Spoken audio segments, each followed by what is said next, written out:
As imagens de indígenas adultos extremamente magros e de crianças visivelmente desnutridas, feitas nessa semana, mostram o tamanho da tragédia. Na semana passada, uma crise humanitária que vinha sendo negligenciada voltou a ganhar destaque no Brasil. A grave situação do povo Yanomami, que enfrenta a falta de assistência médica e está à mercê da violência do garimpo ilegal. Segundo o Ministério da Saúde, 570 crianças Yanomami morreram de desnutrição nos últimos 4 anos e doenças como a malária dispararam no mesmo período. Essa equipe já presenciaram várias situações graves, crianças convulsionando, crianças com malária. É importante que o Ministério da Saúde veja, a realidade do povo Yanomami. O Ministério da Saúde decretou emergência de saúde pública na terra Yanomami e o governo federal determinou outras ações imediatas, incluindo a criação de uma Força Nacional do SUS. O presidente Lula, que visitou Roraima no sábado, também prometeu medidas para eliminar o garimpo ilegal na região. Nós vamos levar muito a sério essa história de acabar com qualquer garimpo ilegal, que seja uma terra que tem autorização da agência para fazer pesquisa. Eles podem fazer pesquisa sem destruir a água, sem destruir a floresta e sem colocar em risco a vida das pessoas que dependem da água para sobreviver.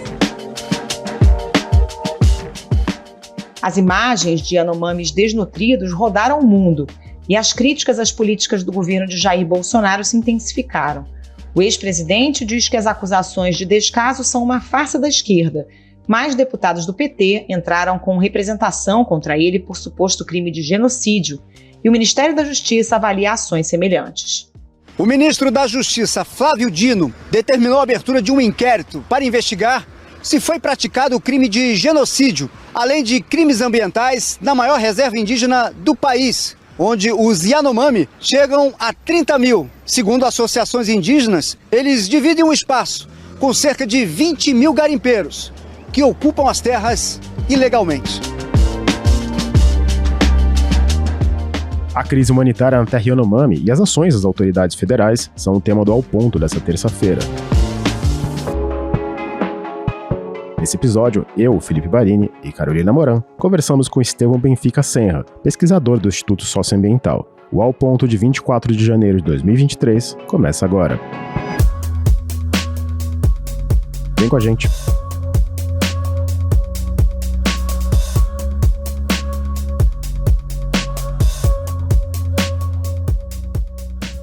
Estevão Senra, como a situação na reserva Yanomami chegou a esse ponto, não tem também como a gente não relacionar essa crise humanitária com o avanço do garimpo ilegal, né? Especialmente nos últimos anos, e por conta também de uma certa leniência das autoridades em vários níveis, né? Exatamente. Para você interpretar corretamente o que está acontecendo hoje, é preciso considerar 2 fatores principais. Um, que é o aumento do garimpo, né, o avanço do garimpo ilegal nos últimos anos, e a degradação do sistema de saúde.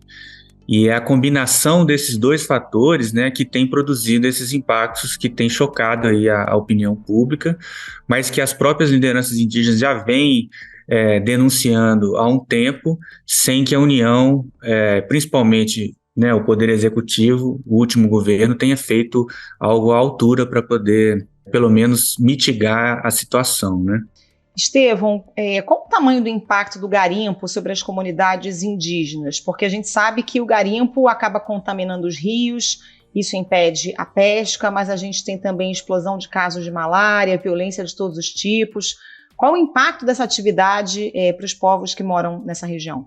Bom, o garimpo é uma atividade que é muito complexo, os impactos dele, né? Ele tem um impacto no meio biofísico, que a gente consegue observar, por exemplo, no satélite, né?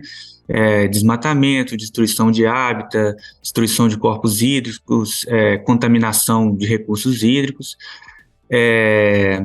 mas ele também tem outros tipos de impacto que muitas vezes a gente não consegue detectar sem a gente se aproximar do território e entender o que está acontecendo ali. Então, por exemplo, desestruturação social, aumento de casos de violência, né, conflitos intercomunitários, conflitos entre garimpeiros e e indígenas, aumento de doenças infectocontagiosas, abuso e exploração de mulheres e crianças. Então, é uma série de impactos que vão desde impactos bem concretos ali, que você pode observar remotamente, mas também impactos que são muitas vezes difíceis de mensurar e de qualificar sem ter um acesso ao território para poder entender o que está acontecendo ali. Então, nesse caso específico, no território Yanomami, flagrante assim, a correlação, por exemplo, do aumento da área degradada, né, que você pode verificar nas imagens de satélite, com o aumento, por exemplo, de casos de malária. Então, a partir de 2016, você vê um aumento gradual no garimpo, que explode no último quadriênio, e você percebe exatamente nas regiões afetadas pelo garimpo, né? Quando você pega os dados oficiais, você vai ver também um comportamento exponencial dessa curva de casos de malária nessas regiões, né? Então, essa associação ela é clara, ela fica nítida nesses casos.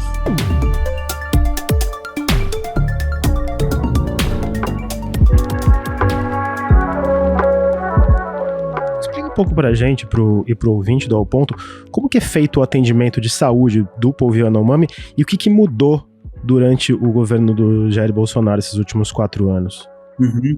O distrito ele foi criado em 1993, né? Ele foi o primeiro distrito sanitário especial indígena criado no Brasil, e a ideia desse distrito foi organizar o atendimento à saúde a essas comunidades que antes ele acontecia de uma maneira mais ou menos fragmentada. Mas a proposta toda da estruturação do distrito era garantir que você tivesse atendimento permanente e regular em postos de saúde situados dentro do território. E esse atendimento ele é voltado especialmente para a atenção primária, né? Então, você tem, por exemplo, um posto de saúde numa região que atende a várias comunidades com distâncias diferentes do posto de saúde. Nesse posto de saúde, você deveria ter uma equipe multidisciplinar, que vai depender da densidade populacional também, a quantidade de profissionais, mas esses profissionais, eles também deveriam cumprir uma agenda de visita às comunidades.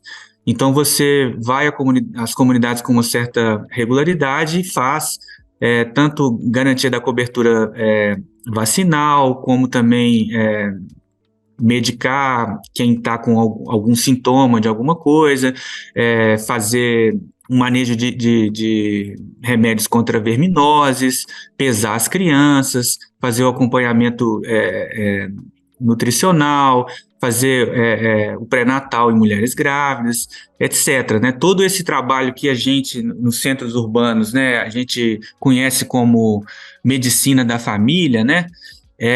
Esses postos deveriam estar fazendo esse trabalho. Então, o modelo foi organizado para isso. O advogado do Conselho Indígena de Roraima diz que essa situação vem se agravando há 4 anos. Imagina as comunidades que já estavam sofrendo impacto com garimpo e a assistência médica não consegue chegar até essas localidades, as comunidades indígenas, por falta de ameaças por parte de garimpeiros. Isso agravou a situação na saúde Yanomami. E, por outro lado, ao mesmo tempo, o garimpo causou impactos ambientais, poluindo, contaminando o rio, espantando as caças, dificultando ainda mais o acesso à alimentação por parte do povo Yanomami. Acontece que nos últimos anos, o que aconteceu foi que as más gestões que passaram, principalmente nesse último quadriênio, né, eles levaram a um processo de degradação da estrutura física desses postos, a um processo de desabastecimento de insumos desses postos e também uma redução abrupta de profissionais trabalhando nesses postos. Então, o que acontece é que muitas vezes tem posto que fica meio amíngua, com poucos profissionais, muitas vezes só técnicos de enfermagem, que por estarem sem insumos e com um número reduzido, acabam não visitando as aldeias, né? E aí você tem toda uma redução na cobertura vacinal, você tem também esse processo de não atender quando a doença ainda está num estágio leve, né? Então, por exemplo, uma criança que apresenta um quadro de gripe, sem ter esse atendimento logo, ela pode evoluir rapidamente para um quadro de pneumonia, e aí, quando ela chega já no posto, já não existe mais condições para esse posto atender essa criança. Essa criança, então, precisa ser removida de avião para Boa Vista, porque a Terra Yanomami é uma área, além de ser muito extensa, está localizada numa região muito remota, né? Então, a maior parte dos polos base só são acessados com avião. Então, quando você tem uma situação mais emergente, você tem que remover o paciente para Boa Vista. O que acontece é que, quando você faz isso, você tem uma melhoria na qualidade do atendimento de saúde para essa população, né? Então, o que a gente observou nos últimos anos foi exatamente isso. Apesar do governo ter alegado que ele investiu uma determinada quantidade de recursos para atendimento na saúde indígena, esse recurso ele foi gasto principalmente em frete aéreo e outros custos que não implicam numa qualidade no atendimento primário, que é aquilo que deveria ser feito, né, dentro do distrito. E um frete aéreo que, inclusive, ficou mais caro porque as pistas de pouso, muitas estão dominadas também por garimpeiros, e aí fica mais difícil fazer essa remoção, né, Estevão? Exatamente. Então, você tem situações ainda em que determinados postos de saúde foram fechados por causa do controle do garimpo, porque tem um caso, por exemplo, da região chamada Romoche, que ela, por exemplo, foi tomada pelos garimpeiros, porque a pista que dava acesso ao posto era também a pista que os garimpeiros usavam para sua logística. Com o passar do tempo, os profissionais de saúde não puderam mais acessar essa pista e o posto acabou abandonado. Então, em 2022, você praticamente não teve quase nenhum atendimento a essa população localizada nessa região, né? Tem outros casos também em que a presença do garimpo estimulou, por exemplo, conflitos locais que levaram a uma situação de insegurança da permanência de certos profissionais de saúde que acabaram abandonando também o posto, e depois não foi feita nenhuma medida para poder garantir segurança e retomar o atendimento a essa população, né? Então, mais uma vez, essa relação da invasão com a degradação sanitária essa combinação que tem sido fatal.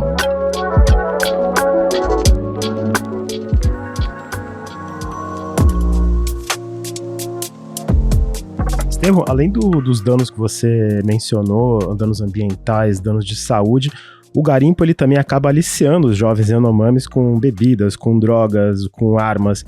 Como que essa presença do garimpo também ameaça a sobrevivência do povo Yanomami? Bom, uma das estratégias de aliciamento dos garimpeiros para poder adentrar em determinadas regiões é justamente entrar com armas de fogo e colocar isso na mão de adolescentes.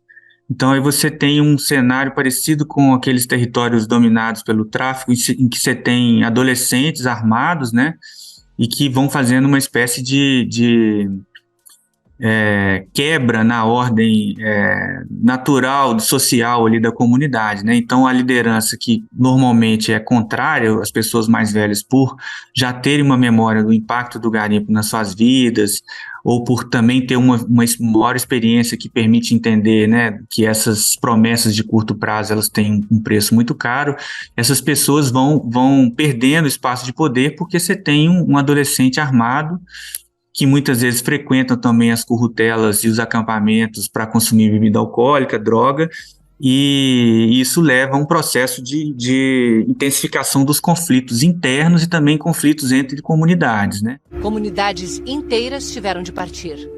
Doenças e fome provocadas pelo garimpo fazem suas vítimas entre os povos mais tradicionais do país. Os garimpeiros são está aparecendo muita doença, bebida, arma de fogo. Nós já não está adoecendo, não. Os rios estão adoecendo. Então, essa situação não só leva, obviamente, a óbitos por mortes violentas, né, nesses conflitos, mas também vai gerando uma situação de grande instabilidade política na comunidade.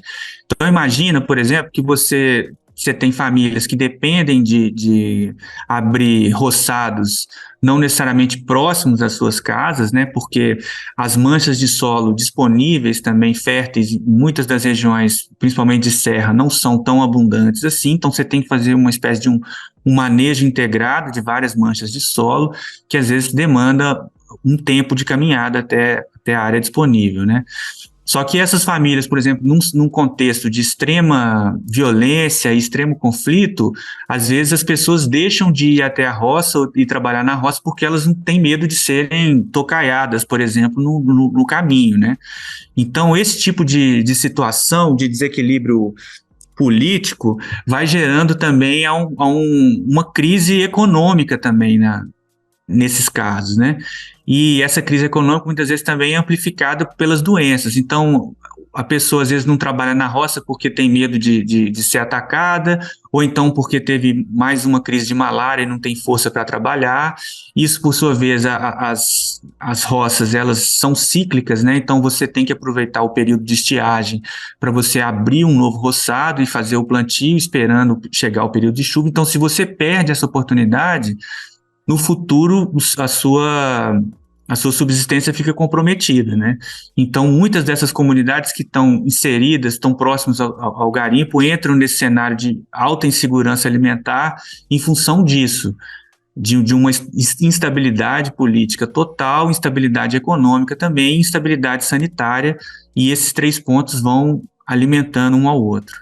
Estevão, muita gente, depois de ver as imagens que vieram da terra Yanomami, da situação, ficou perplexa, né? As pessoas se indagando como é que aquilo chegou àquele ponto, sem que muita gente aqui no Brasil tivesse noção de que isso estava acontecendo. Mas, na verdade, não faltou alerta, né? Quem trabalha com os Yanomamis, as próprias lideranças indígenas já vinham alertando. A gente mesmo aqui no Ao Ponto chegou a fazer alguns episódios sobre a crise na terra Yanomami, já em 2019 sobre o avanço do garimpo, depois mais alguns episódios com a situação de calamidade que havia durante a pandemia. Então, esses alertas vinham sendo feitos, né? Só não havia resposta. Isso, as lideranças indígenas fizeram um trabalho assim, admirável, né, muito corajoso, com muito vigor, de estar sempre tentando reportar essa situação e pedir ajuda, né, seja para o governo, seja para a sociedade civil, seja para o mundo, né, então tiveram denúncias também no âmbito internacional, ONU, etc. Então não faltaram avisos, né. Só que o que aconteceu foi que esse último período existia uma grande dificuldade de fazer com que as coisas acontecessem por várias razões. Primeiro, porque a gente vivia um momento de muita instabilidade de informação, né? Era difícil competir pautas, né? O sentimento que a gente estava era que a gente estava inserido uma tragédia atrás da outra, né? Então, essas cenas, por exemplo, podem ter passado desapercebidas por causa dessa confusão que foi colocada para a gente, né? E outra questão também é que existia muita omissão e barreira também na resposta do poder público, principalmente do poder executivo, né? Então, quando era questionado a situação, por exemplo, da degradação da saúde, sempre tinha uma resposta que tentava te isentar da responsabilidade, falando, por exemplo, do total de recursos investidos, né? E nesse ponto, né, as instituições brasileiras falharam bastante, né, em exigir que ações mais enérgicas fossem tomadas e que as pessoas assumissem a responsabilidade pelos cargos que elas ocupavam, né, nesse processo. De acordo com o governo federal, 570 crianças morreram por causa da falta dessa assistência e por causa de doenças como pneumonia e desnutrição entre os anos de 2019 e 2022.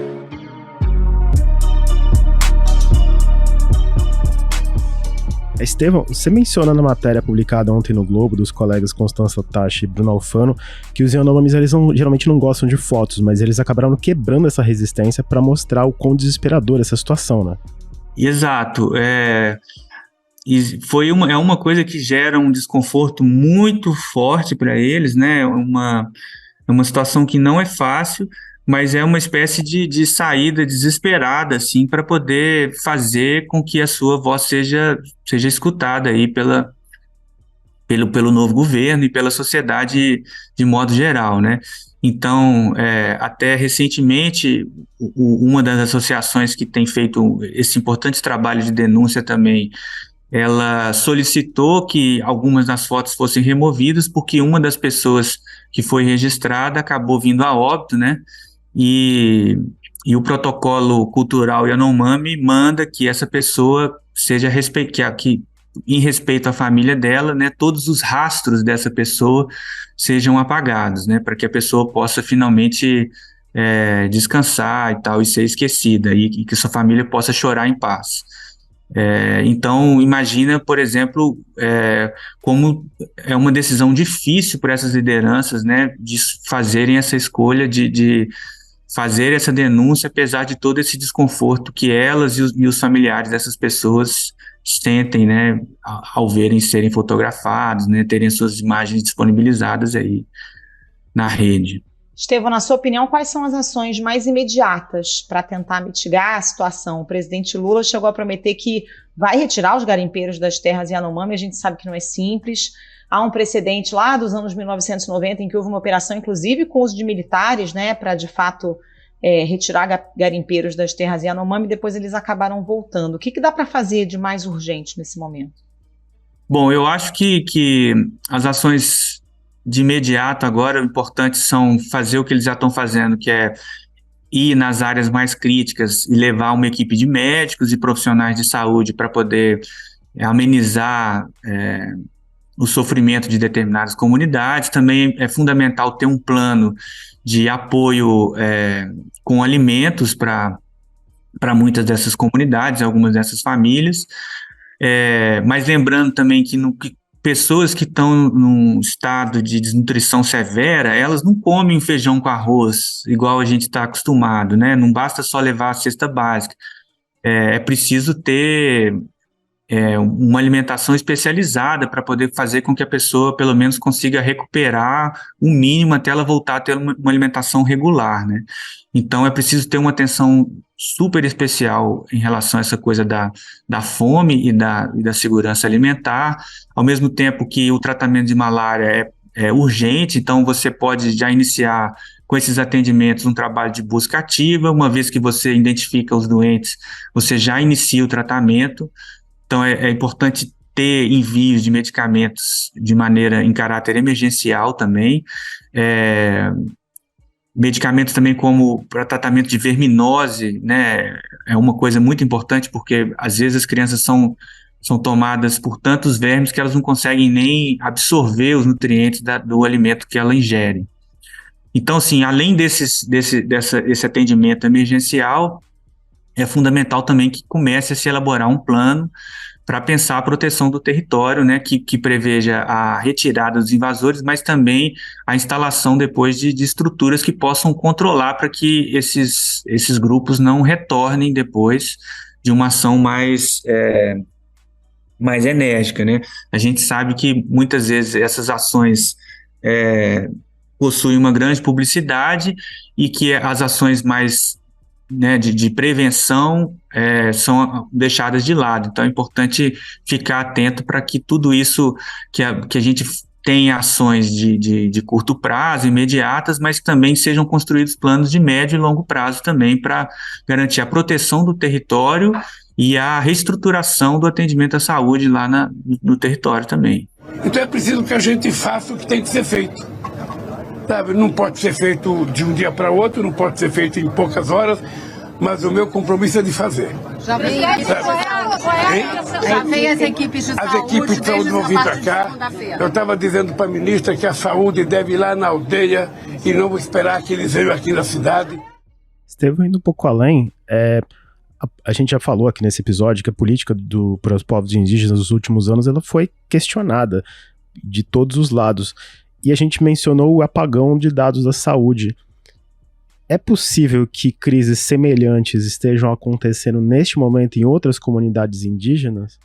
Olha, eu acho assim, no caso da terra Yanomami, me parece que talvez tenha uma situação um pouco mais grave do que outros territórios, porque é um território de muito difícil acesso, né? Então, essa coisa de você falsear ou apagar ou ter um pouco esforço de coleta de dados, isso fica um pouco mais um pouco mais grave ali. Mas é provável, sim, que outros territórios que também têm uma dimensão grande, eu fico imaginando, por exemplo, não tenho muito conhecimento, mas que no Vale do Javari você tem uma situação sanitária complicada também, delicada, e que é bem possível que os dados talvez não representem tão bem a realidade, né? E também, às vezes, de comunidades que ainda têm dificuldade de um atendimento, por exemplo, da CESAI, porque estão em áreas que ainda estão em litígio ou que estão em processo de demarcação, né? Então, para citar o exemplo dos Guarani Kaiowá, ali no Mato Grosso do Sul, que também tem uma situação de tragédia que não é de hoje, né? E que a gente sempre escuta relatos de violência que são aterrorizantes, assim, também, né?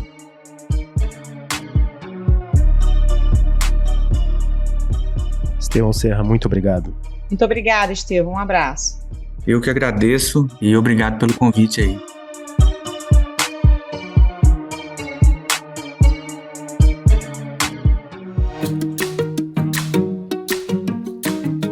Esse foi o Ao Ponto de hoje, o podcast diário da redação do Globo. Nessa conversa a gente conta com a participação de toda a equipe do jornal, as mesmas pessoas que levam até você informação e análise de qualidade todos os dias. Quer saber mais? Assine o Globo. Acesse assineoglobo.com.br e confira todas as notícias e reportagens especiais. A edição desse episódio é de João Guilherme Lacerda. Até mais. Até mais.